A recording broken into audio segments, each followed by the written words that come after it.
जय Hind friends, welcome all of you. अब तक हम एक्सरसाइज नंबर 9.2 के अंदर क्वेश्चन नंबर आई थिंक कि 13 तक कर चुके हैं।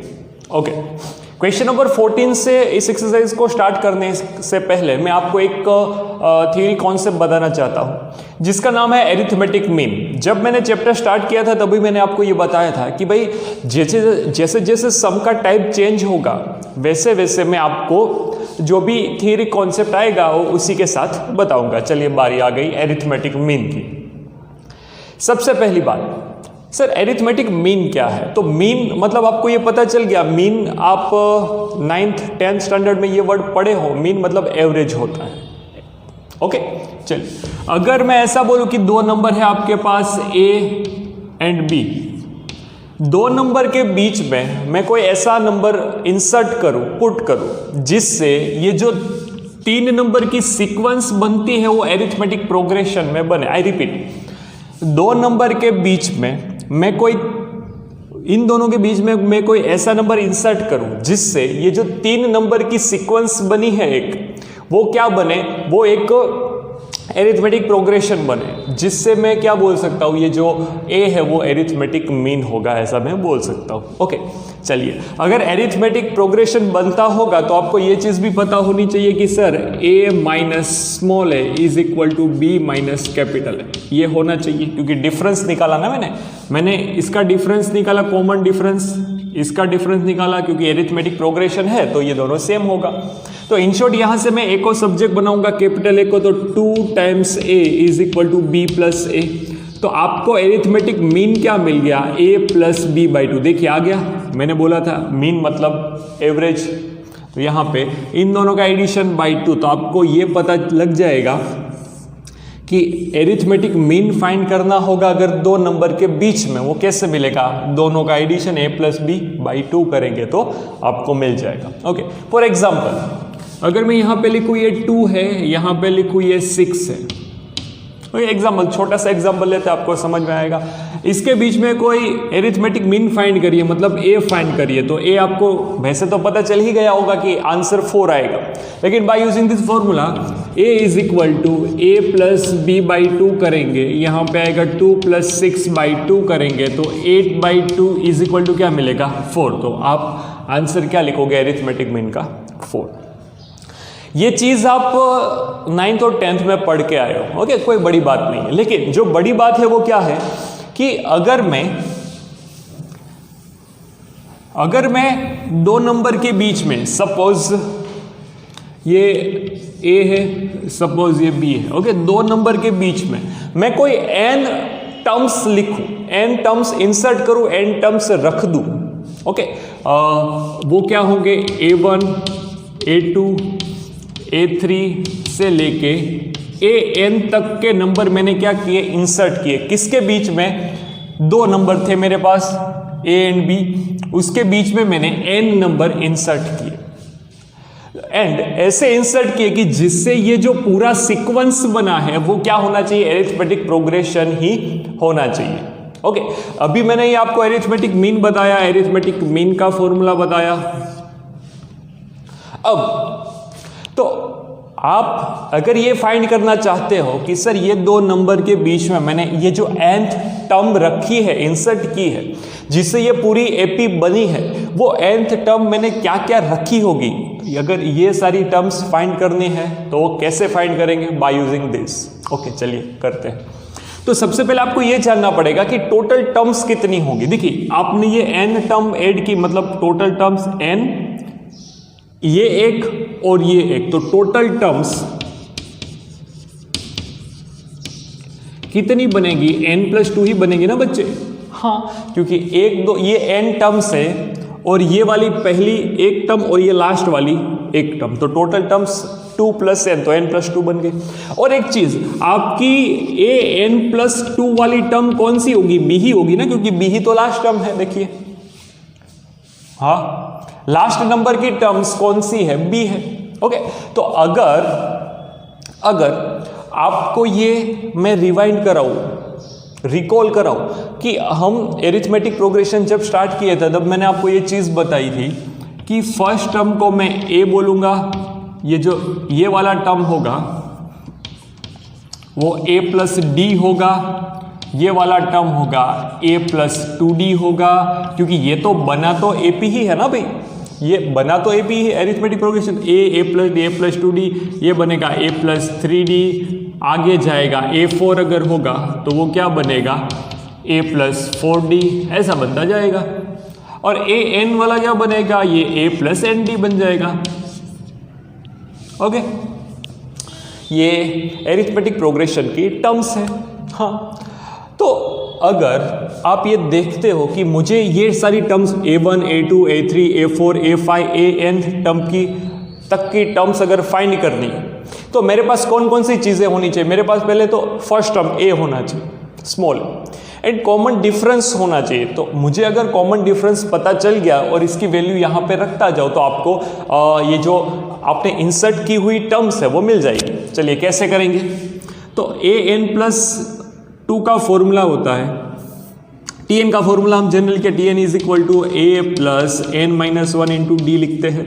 हाँ, तो यहाँ पे वही फॉर्मूला आएगा a मतलब फर्स्ट टर्म प्लस n की जगह पे यहाँ पे क्या n प्लस 2 है। ओके, तो n plus 2 minus 1 into d is equal to b। Okay, इस फॉर्मूला की मदद से मैं स्मॉल d फाइंड करूंगा, जरा देखना बच्चे। तो यहाँ पे बन गया n plus 1 into d is equal to ये b माइनस a हो चुका है। यस, तो यहां से कॉमन डिफरेंस क्या मिलेगा, d is equal to b minus a upon n plus 1। ये याद रखिएगा बच्चे, बहुत इंपॉर्टेंट चीज है ये, d ही आपको काम में लगेगा। अभी अगर आपको ये सारी बातें फाइंड करनी है तो b ही काम में आएगा। ओके, चलिए, अगर आपको a पता है, a तो फर्स्ट टर्म होगी, d कॉमन डिफरेंस पता है, तो आपने जो टर्म्स इंसर्ट की है, इंसर्ट की हुई टर्म्स कौन सी है, a1, a2, a3 से लेके an वाली टर्म्स आपको कैसे मिलेगी वो देखिए। अभी मैंने आपको ये बताया कि a1 मतलब क्या होता है, a प्लस डी होता है। हाँ, कैसे हम एरिथमेटिक प्रोग्रेशन की स्टैंडर्ड टर्म लिखना सीख चुके हैं। ये a होगा, ये a plus, second term a plus D, third term a plus 2d होती है। ओके, ऐसे ही अब अगर मैं यहाँ पे a1 लिखूँ तो a1 इज इक्वल टू क्या बनेगा, a प्लस डी बनेगा। तो a तो आपके पास पता है, लेकिन d आपके पास क्या है, ये वाला आपने जो फाइंड किया, यहाँ पे क्या आएगा b minus a upon n plus 1, ये आपका a1 हो गया। ओके, a2 क्या बनेगा, a2 is equal to a plus 2d according to this. देखिए a2 is equal to a plus 2d। Okay, ये स्टैंडर्ड फॉर्म है। a की जगह पे तो यही लिखना है 2 इंटू डी फोर, ये हमने जो निकाला है कॉमन डिफरेंस एरिथमेटिक मीन की मदद से वो। तो ऐसे ही आप a1, a2 so on an तक फाइंड कर सकते हो। तो यहाँ पे an क्या मिलेगा, an is equal to a plus n into d. तो a प्लस n फॉर आपको जो भी लास्ट बताया होगा, कितनी टर्म्स आपने इंसर्ट की है, 5 टर्म इंसर्ट की होगी तो n इज इक्वल टू 5 आएगा। अगर आपने 10 टर्म इंसर्ट की है तो n इज इक्वल टू 10 आएगा। ओके, n इंटू डी,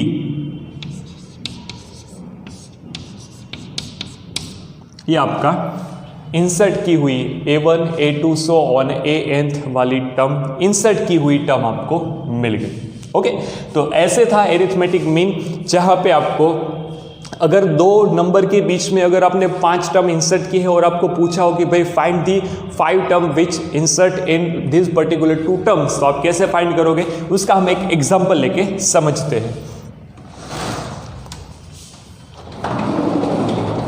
चलिए, आपकी एक्सरसाइज 9.2 का ही है, क्वेश्चन नंबर 14 है।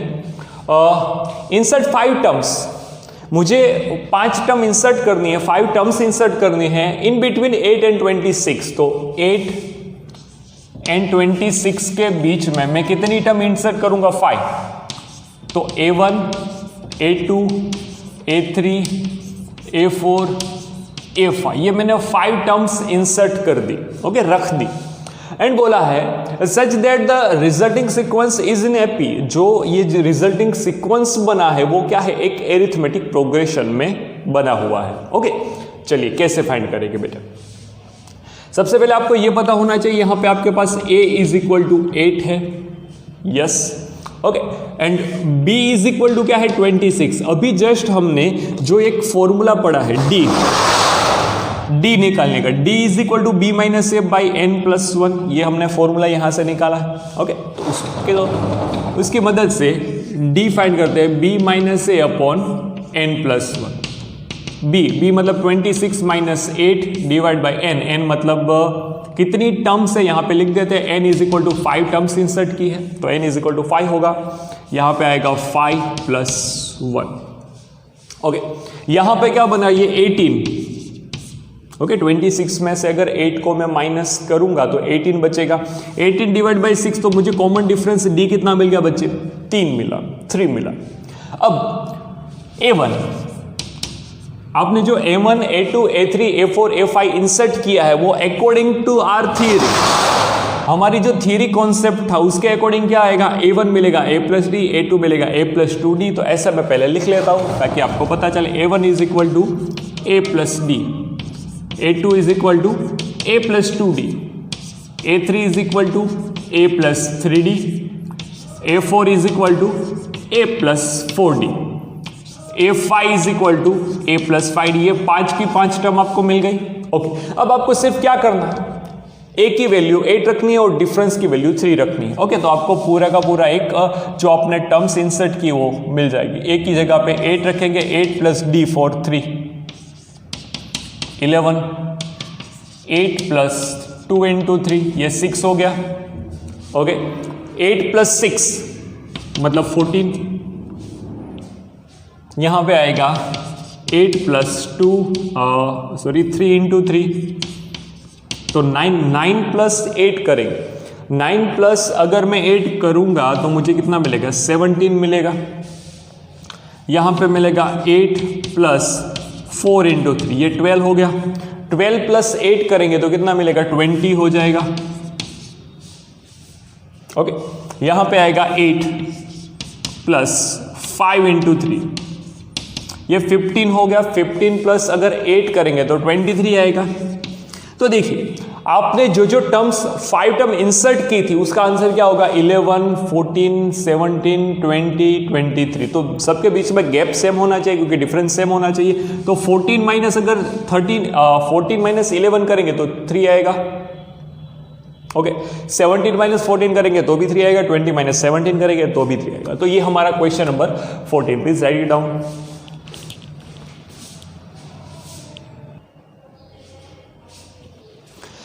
फ्रेंड्स, क्वेश्चन नंबर 14 मुझे क्या बोला है, क्वेश्चन नंबर 14 के अंदर बोला है if arithmetic mean in between a and b is. तो ये जो मुझे दिया ये एरिथमेटिक मीन है। ओके, एरिथमेटिक मीन दिया तो मुझे फाइंड करना है वैल्यू ऑफ n। तो आपको ये पता होना चाहिए कि एरिथमेटिक मीन का फॉर्मूला अभी मैंने थोड़ी देर पहले आपको प्रूफ करके बताया कि a एंड b के बीच में अगर एरिथमेटिक मीन होगा तो वो क्या होगा, a प्लस बी बाई 2। तो यही तो एरिथमेटिक मीन होगा ना, दो नंबर के बीच a एंड b के बीच का एरिथमेटिक। और इसकी वैल्यू किसके जितनी है, इसके जितनी।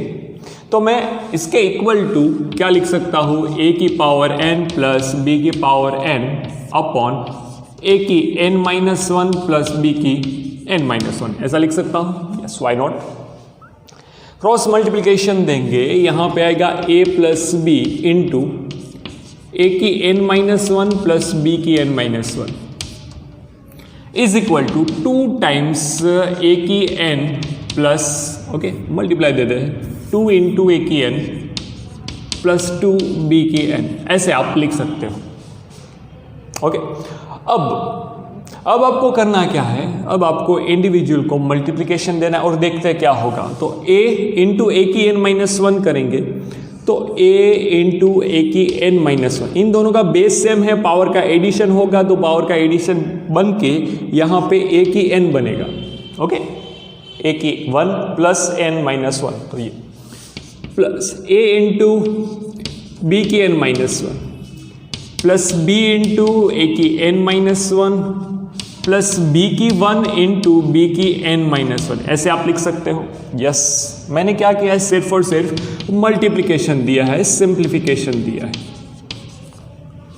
चलिए, अब यहाँ पे a की n बन गया, कैसे बना मैंने आपको बताया। यहाँ पे बनेगा a b की n-1, क्योंकि इसका हम कुछ नहीं कर सकते अभी, प्लस b a की n-1, इसका भी हम अभी कुछ नहीं कर सकते। और यहाँ पे क्या बन जाएगा, यहाँ पे बनेगा b की सिर्फ n power is equal to 2 times a की n प्लस 2 टाइम्स b की n।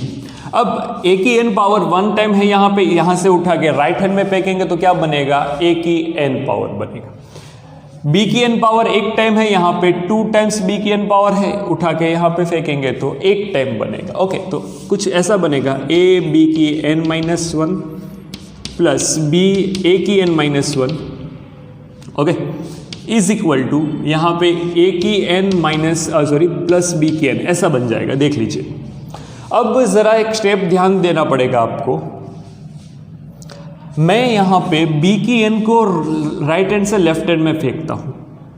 ए बी की n माइनस 1 था माइनस बी की n। सर ऐसा क्यों किया, अभी आपको पता चलेगा। इज इक्वल टू ए की n, यहाँ पे b ए की n माइनस 1 को लेफ्ट हैंड राइट हैंड में फेंकता हूँ। इसको राइट हैंड से लेफ्ट हैंड में फेंका, इस टर्म को लेफ्ट हैंड से राइट हैंड, तो माइनस बन जाएगा।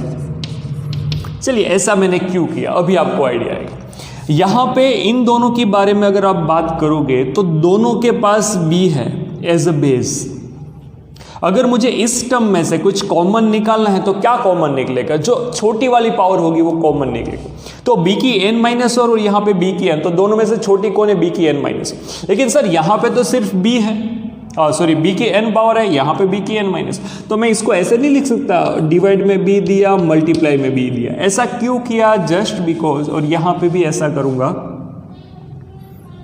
ये a की n था, ओके, और यहाँ पे डिवाइड में a दूंगा, मल्टीप्लाई में a दूंगा। ऐसा क्यों कर रहा हूँ मैं, जस्ट बिकॉज एक टर्म बनेगी a b की n minus 1, okay, minus b n minus 1 into b, okay, इस b को मैं ऊपर लेके जाऊंगा तो n माइनस 1, b की n माइनस 1 बन जाएगा, is equal to a into A की n माइनस 1 बनेगा ना, ये a को ऊपर लेके जाऊंगा तो n माइनस 1 बन जाएगा, माइनस b ए की n माइनस 1। देखिए, अब इन दोनों में से b की n माइनस 1 कॉमन निकलेगा, यहाँ से b की a की n माइनस 1 कॉमन निकलेगा। चलिए ठीक, ओके, तो कुछ ना कुछ आपको एक हिंट मिल जाएगी। b की n माइनस 1 कॉमन निकला तो a माइनस बी यहाँ पे बचेगा, यहाँ पे a की n माइनस 1 कॉमन निकलेगा तो a माइनस बी बचेगा। दोनों कट कर सकते हो आप, यहाँ पे बचेगा b की n minus 1 is equal to a की n माइनस 1। देख लीजिए, अब आपको एक सिंपली ये चीज़ पता होनी चाहिए कि अगर मैं यहाँ पे 1 लिख के a बाई बी की n माइनस 1 लिखूँ तो भी बात तो एक ही है, क्योंकि आप b वाली टर्म को इसके डिनोमिनेटर में दोगे, दोनों की पावर सेम है तो दोनों को सेम कॉमन पावर दी, और यहाँ पे लेफ्ट हैंड में 1 बचेगा। अब मुझे अगर पावर का कंपैरिजन करना है, क्या करना है, पावर का मुझे फाइंड एन करना है, मुझे ए बी से कोई लेना देना है, मुझे फाइंड क्या करना है, एन करना है। तो एन फाइंड करने के लिए यहाँ पे आपको इस टर्म 1 को कुछ ऐसे लिखना पड़ेगा जिससे आप एन की वैल्यू फाइंड कर सकते हो। कैसे, अगर मैं यहाँ पे ये सोचूं किसी की भी 0 पावर, किसी की भी मतलब ए बाई बी की अगर मैं 0 पावर लिखूं, ए बाई बी की 0 पावर लिखो तो 1 मिलेगा, सीधी बात है सर। तो a बाई बी की 0 पावर मैंने लिख दी 1 के प्लेस के ऊपर, तो a बाई बी यहाँ पे n माइनस 1 था। दोनों बेस सेम है, पावर का आप कंपैरिजन कर सकते हो, तो n minus 1 is equal to 0, तो आपको n इज इक्वल टू 1 मिल गया। This is the final answer. Okay, n की वैल्यू आपको क्या मिल जाएगी बच्चे, 1 मिल जाएगी। कोई स्टूडेंट को डाउट हो गया सर आपने यहाँ पे a बाई बी ही क्यों लिखा, अकॉर्डिंग टू सम बेटा, यहाँ पे अगर आपको 2 टर्म बोले होते C एंड D, तो मैं यहाँ पे लिखता C बाई डी। ओके, ऐसे सम के अकॉर्डिंग आपको जजमेंट लेना पड़ेगा कि आप सम के आपको सम के अंदर मांगा क्या है और आपको चाहिए क्या। ओके, यहाँ पे 1 दिया था तो मैंने a बाई बी, अगर दोनों सेम होगा तभी तो पावर का कंपैरिजन हो सकता है। तो 0 is equal to n minus 1 लिखा, तो n minus 1 is equal to 0 के ऊपर से n इज इक्वल टू क्या मिल गया आपको, 1 मिल गया। Please right it down.